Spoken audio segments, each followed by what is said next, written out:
viidiyoo irraa kana keessatti deebisaa naa kennaa jee obbo Badriin gaafatee ture. Waan inni gaafii inni dhiyeessisanii fi deebisaa tajee waan yaadu dhiyeessuun barbaada. Itumoo itittuu waan jedhanillee xiqqoo irraa dubbachuun fira waan gabaabaa akka dhaloota amma jiru kanaaf galutti. Viidiyoon kun eegana waraabee irraa bahellee nama bira ni gaajee waan yaaduuf nama hedduu odoon inni asumaan haasawa kiyyaa itti fufuu barbaada. Warri sheer gootanii namoota bira akka ga'u na gargaartan guddisee isin galateeffadha. Wanni kun sooshaal miidiyaa waan ta'eef. Waan obbo Badriin tokkoffaa naaf obbo Badriin nama fagoo wal beeku.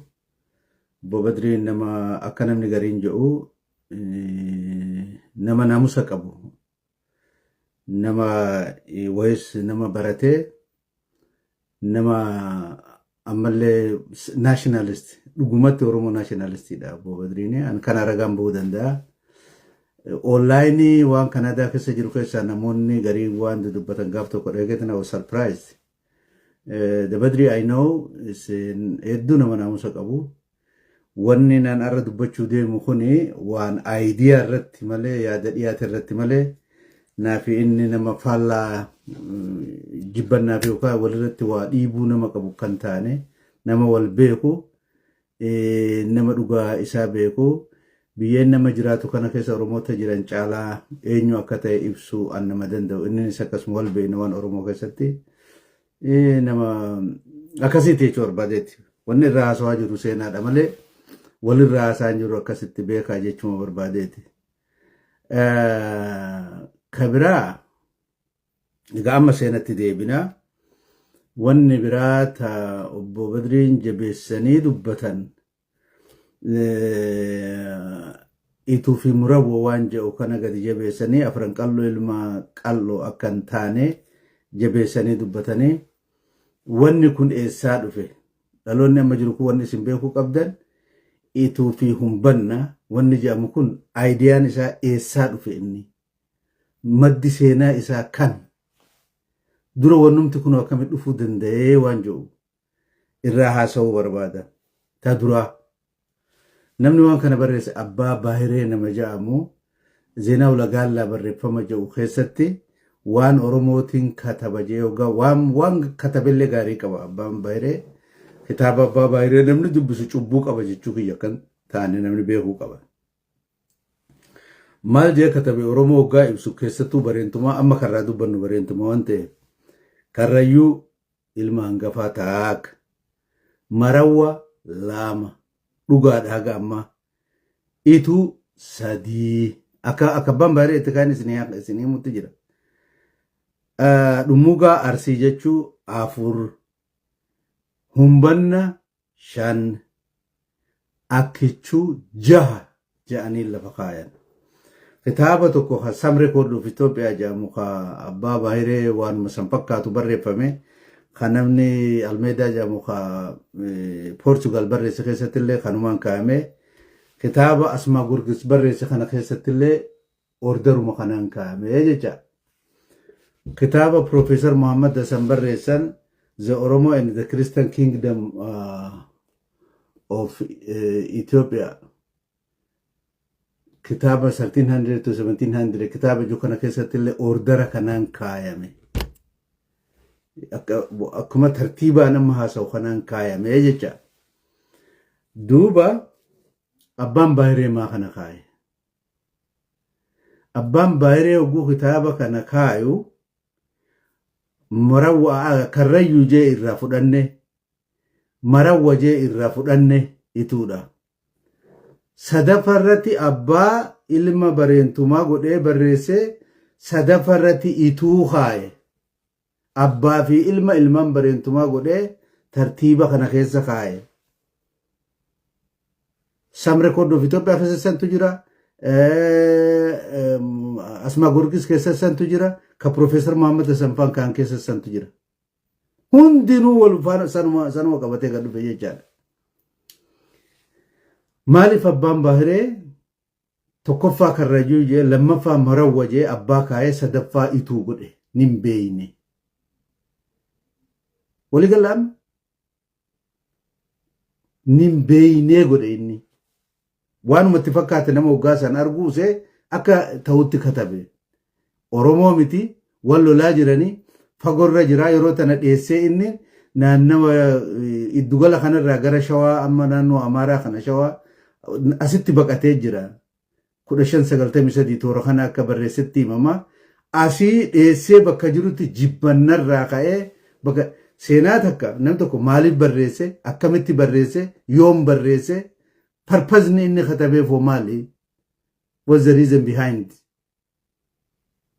jettee yoo laalte malee seenaan akkanumatti hin ta'u namichi sun bakka jibbaa bakka diinummaa irraa bakka wallaalaa keessa hin beeyne mana diinummaa taa'ee baqatee dhiyeessee bakka jiru taa'ee barreesse abbaan baahiree kun akkanami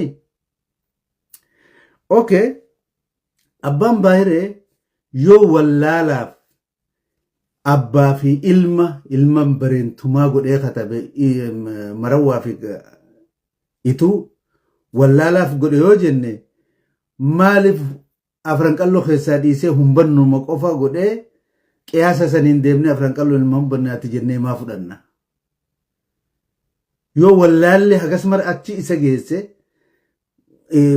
itulleen marawwalleen ilma bareentumaati itulleen ilma bareentumaati jee wal bira shanan bareentumaa keessa galchee nama kaaye akkamitti afran qalloo keessaa dhiisuu isaa beekumsa jennee fudhanna abbaa baahiree kana gaafii nan badriidhaa qabdu koana so ammas nan qoradhee yaa badriin ummata afran qalloo kan miliyeena meeqa ta'u kan ilma bareentumaati je'ee amanu kana identity jechuun waan abbaan fudhate ammallee namni akkasitti si beeku so you accept your identity and who you are and others recognize you as such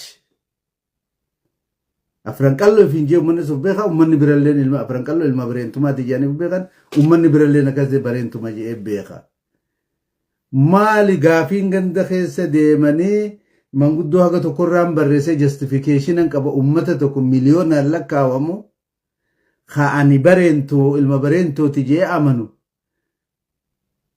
waraqaan nama lakkaawamu tokko deemanii gaafatan akkami justify godha dhiibbaa barruu abbaa baahiree tanarraa ala jira jennee akkamitti fudhannaa barruu asmaa gorgis abbaa baahiree keessattuu wanni hin balleessee eenyu taayyeen alaqaa taayyeen san haasa'umaa hin barbaadu san irraa hundi kitaaba kanaa harkaan qaba mana kiyya jira keenya hundinuu harkaan qaba ka warri adiin barreesses ka warri abashoota barreessanis nama abbaa baahiree booda nama shantu barreesse ka jaaffaan ta'ini dhiisii badrii keenya waan kana ergaan nasiif qabu si dura nama shantu barreesse abbaa baahiree malee waan kana ati nama jaaffaan ta'ini dhiisii waan kun hin baasu hin ta'u dhiisiidha wanni kun afaan fedhanii yoo haasawan barruu abbaa baahireeti malee it's just a recycle mogodu da se one ma baba ires and over again baru baba ires recycle godu mali wan biranto professor muhammad ayu kenya nama ijanur rabane hundi kesani beitani ani farsu daf jechun dandau is reality ayu oromoti garu kitabe sani kana kesatti marawa fi itu je'ee shanan bareentumaa hogguu tarreessu akkamiin marawwa gani beekaneema ituu ta'uudha ituun ilma ta'uun ni beekama kitaabni kun fagoomi ka barreeffame akkamitti waan san akka barreessan hin beeku hiree argadheen goone karaa nama beekuti illee wal barbaannee ittiin haasawa jeellee gama waanatti hin tollee gariin dadhabinuma kiyyataa immoo tiraay godheetiin jira yoo xiqqaate yaaleetiin jira waan san wajjii haasa'uudhafi akkana jara keenya laal reality walitti haasa'uun dhugaa walitti haasa'uun barbaachisaadha Kanaafi akkasitti haa fudhannu wanni kun deemee isinilleen hawaasni keenya warri ana dhaggeeffataa jirtan hundinuu wanni isin beekuu qabdan seenaan tun bakka takka illee unkaan seenaa abbaa baay'ee irraa kaatee jecha. Akkasitti kabiraa jaha ja'anii ka isaan kaan akkichuudha. Akka seenaan himutti akkichuun ilmi oburraa lola bardhibbee 16 san keessatti jaarraa 16 jechuun kun xiqqashoo numan jaanis akkuma nama hundaa xiqqoo natti hin tolu waan sababan qaba. Bardhibbee 16 fi sambooda lola godhame keessatti hirmaannaan ummata oburraa kun jabaadha. Keessattuu akkichuun qoonni akkichuun taphate ulfaataadha seenaan akka jedhutti.